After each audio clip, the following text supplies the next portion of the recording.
ನಾವೆಲ್ಲೋ ಎಂಟರ್ಟೈನ್ಮೆಂಟ್ನ ಶುಕ್ರವಾರದ ಸಿನಿಮಾ ಅಪ್ಡೇಟ್ಗೆ ನಿಮ್ಮೆಲ್ಲರಿಗೂ ಸ್ವಾಗತ. ಈ ವಾರ ಯಾವ ಹೊಸ ಸಿನಿಮಾ ಬಿಡುಗಡೆಯಾಗಿದೆ, ವೀಕೆಂಡ್ಗೆ ಯಾವ ಸಿನಿಮಾ ಟಿಕೆಟ್ ಬುಕ್ ಮಾಡೋದು ಅಂತ ಯೋಚಿಸ್ತಿದ್ದೀರಾ? ನಿಮ್ಮ ಯೋಚನೆ ಪಕ್ಕಕ್ಕಿಡಿ. ತೆರೆ ಕಂಡ ಸಿನಿಮಾಗಳ ಪಟ್ಟಿ ಇಲ್ಲಿದೆ.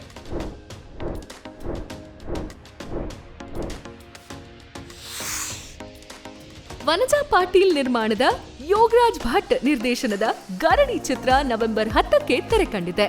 ಚಾಲೆಂಜಿಂಗ್ ಸ್ಟಾರ್ ದರ್ಶನ್, ಯಶಸ್ ಸೂರ್ಯ, ಬಿಸಿ ಪಾಟೀಲ್, ಸೋನಲ್ ಮೊಂಟೇರೋ, ರವಿಶಂಕರ್ ಹಾಗೂ ಧರ್ಮಣ್ಣ ಕಡೂರ್ ಈ ಚಿತ್ರದ ಪ್ರಮುಖ ಕಲಾವಿದರು.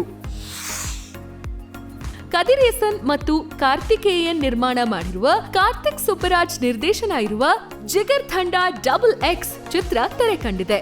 ರಾಘವ ಲಾರೆನ್ಸ್, SJ ಸೂರ್ಯ, ನಿಮಿಷಾ ಸಜಯನ್ ಹಾಗೂ ನವೀನ್ ಚಂದ್ರ ಮುಖ್ಯ ಪಾತ್ರಗಳಾಗಿದ್ದಾರೆ. ST ಸೋಮಶೇಖರ್ ನಿರ್ಮಾಣದ ಗೊರವಾಲೆ ಮಹೇಶ್ ನಿರ್ದೇಶನದ ನಾ ಕೋಳಿಕೆ ರಂಗ ಅನ್ನೋ ಚಿತ್ರ ಬಿಡುಗಡೆಯಾಗಿದೆ. ಮಾಸ್ಟರ್ ಆನಂದ್, ರಾಜೇಶ್ವರಿ, ಭವ್ಯ, ಹೊನ್ನವಳ್ಳಿ ಕೃಷ್ಣ, ಬಿರಾದರ್ ಹಾಗೂ ಶೋಭರಾಜ್ ಇದರ ಪ್ರಮುಖ ಪಾತ್ರಧಾರಿಗಳು. ಇನ್ನು ಅಶೋಕ್ ರಾಥೋಡ್ ಮತ್ತು ಸಿದ್ದು ರಾಸೂರೆ ನಿರ್ಮಾಣದ ಸಚಿನ್ ಶೆಟ್ಟಿ ನಿರ್ದೇಶನದ ವಸಂತ ಕಾಲದ ಹೂಗಳು ಚಿತ್ರ ತೆರೆ ಕಂಡಿದೆ. ಸಚಿನ್ ಗಂಗಾರಾಮ್, ರಾಧಾ ಭಗವತಿ, ರಮೇಶ್ ರೈ ಹಾಗೂ ಗುರುರಾಜ್ ಶೆಟ್ಟಿ ಇದರ ಮುಖ್ಯ ಕಲಾವಿದರು. ನಾಗಭೂಷಣ್ ಮತ್ತು ಜಯದೇವ್ ಹಾಸನ್ ನಿರ್ದೇಶನದ ರಾಯಲ್ ಮೆಕ್ ಅನ್ನೋ ಚಿತ್ರ ಬಿಡುಗಡೆಯಾಗಿದೆ. ರಾಘವೇಂದ್ರ ರಾಜ್ಕುಮಾರ್, ಧನುಷ್, ಶ್ರಾವ್ಯ, ವಿನಯ ಪ್ರಸಾದ್, ರಮೇಶ್ ಭಟ್ ಹಾಗೂ ಕುರಿ ಪ್ರತಾಪ್ ಈ ಚಿತ್ರದ ಮುಖ್ಯ ಪಾತ್ರಗಳಾಗಿದ್ದಾರೆ.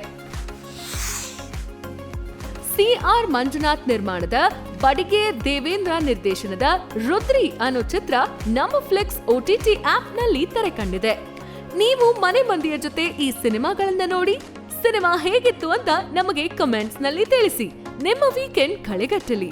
ನಿಮ್ಮೆಲ್ಲರಿಗೂ ದೀಪಾವಳಿ ಹಬ್ಬದ ಸವಿ ಹಾರೈಕೆಗಳು.